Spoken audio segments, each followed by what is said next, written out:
Si alguno de los videos de mi canal te sirvió, te pido de favor que te suscribas y posteriormente que actives la pequeña campanita con la opción de todas, para que recibas absolutamente todas las notificaciones de los videos que estoy subiendo en ese momento a mi canal. El uso excesivo, así sea correcto, de nuestro cable cargador de la batería del iPhone o del iPad puede terminar en un deterioramiento bastante grande. Tal y como lo pueden ver en esta pantalla, el cable está pelado, pero todavía sirve. En estas condiciones aún tenemos la posibilidad de repararlo o por lo menos de darle una solución temporal hasta comprar un cable nuevo. Si no tenemos una tienda a la mano, les voy a sugerir que sigan los pasos que voy a mencionar en este tutorial para que lo reparen, ojo, temporalmente a su cable hasta que compren uno nuevo.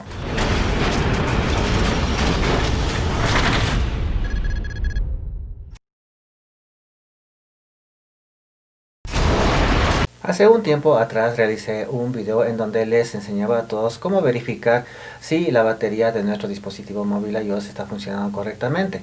Hay ocasiones en las cuales ya no se carga la batería y por tanto tenemos que tratar de buscar algunas alternativas para tratar de ver, pero no redundancia, si es que aún está funcionando esa batería o simplemente si es un problema de cable. Ese video ustedes lo pueden ver en la parte superior derecha, en donde daba determinado número de soluciones para saber si la batería todavía está funcionando.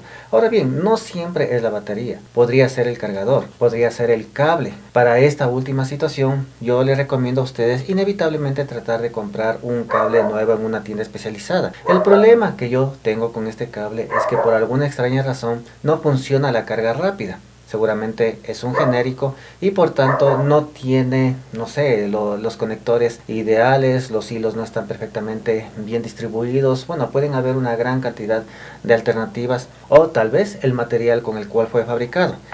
Si quieren ustedes reparar su cable deteriorado, como lo están viendo en estas imágenes, yo les recomiendo a ustedes tratar de encontrar en primer lugar uno de aquellos cables para conectarse a internet vía LAN. Cuando nosotros compramos un computador y cuando nosotros contratamos inclusive los servicios de internet de cualquier empresa, siempre se nos facilita un cable. Estos cables a veces suelen llegar a dañarse, a romperse el pequeño tope que hay en la parte superior y los tenemos por ahí botados. Nosotros podemos llegar a reutilizar estos cables. Si no lo van a emplear, pues hagan lo siguiente: corten el cable en la dimensión que requieran, es decir, de manera que cubra esa parte pelada del cable deteriorado de nuestro iPad. Posteriormente, extraigan todo lo que se encuentra en su interior, que vienen a ser unos pequeños hilos de cable, también una pequeña lámina de aluminio y también un pequeño plástico. Una vez que se encuentre completamente vacío, ustedes deben de tratar de insertar el cable por este pequeño tubo. El único problema que podríamos llegar a encontrar está en que estos cables de red Ethernet tienen diferentes dimensiones. En mi caso era demasiado estrecho y por tanto tenía que apoyarme en un pequeño accesorio para ampliarlo ligeramente de modo que no se rompa y así hacer que entre el cable para posteriormente cubrir toda esa área pelada. Ustedes pueden ver aquí el resultado final, pero aquí viene un segundo problema.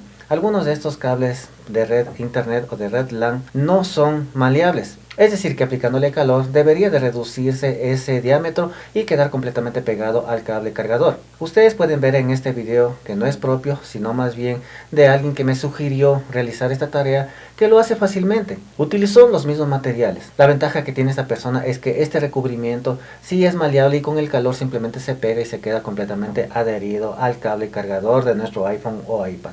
Con eso se recupera prácticamente el cable original. ¿Por qué hacer este tipo de operaciones? Bueno, se los comento en las conclusiones a continuación.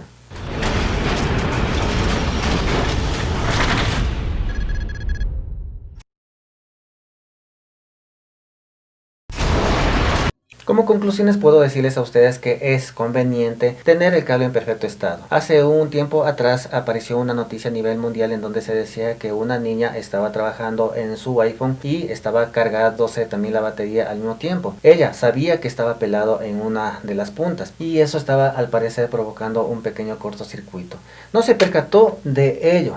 Y lógicamente esto provocó un incendio en donde ella terminó electrocutada y la casa pues terminó incendiada. Además de ello, tener un cable en perfecto estado nos ayudará a nosotros a que se cargue correctamente la batería de nuestro dispositivo móvil iOS, a que haya una buena transferencia de datos e información, entre muchas otras cosas más. Los elementos que he empleado aquí son básicos. Podemos utilizar un cable de red LAN o Ethernet, que generalmente los tenemos en demasía por allí, incluso hasta botados o sin ningún tipo de función. Claro está, hay dos pequeños inconvenientes que los he mencionado a lo largo del video, pero con intentar no perdemos absolutamente nada. Muchas gracias por seguirme, amigos, gracias por el apoyo que dan a cada uno de mis videos, gracias por seguirse suscribiendo y por comentar alguna cosa que se me pudo haber pasado por alto. Aquí quedan como siempre con los videos sugeridos de mi canal. Este pequeño círculo que ven aquí les servirá a ustedes para suscribirse en el caso que aún no lo hayan hecho. Y los videos que se encuentran a uno y otro lado son los sugeridos de YouTube, dependiendo de la necesidad que ustedes tengan. Nos vemos en una próxima y no se olviden de darle un pequeño like, así como también de activar la pequeña campanita para que reciban una notificación del video que estoy presentando en ese momento.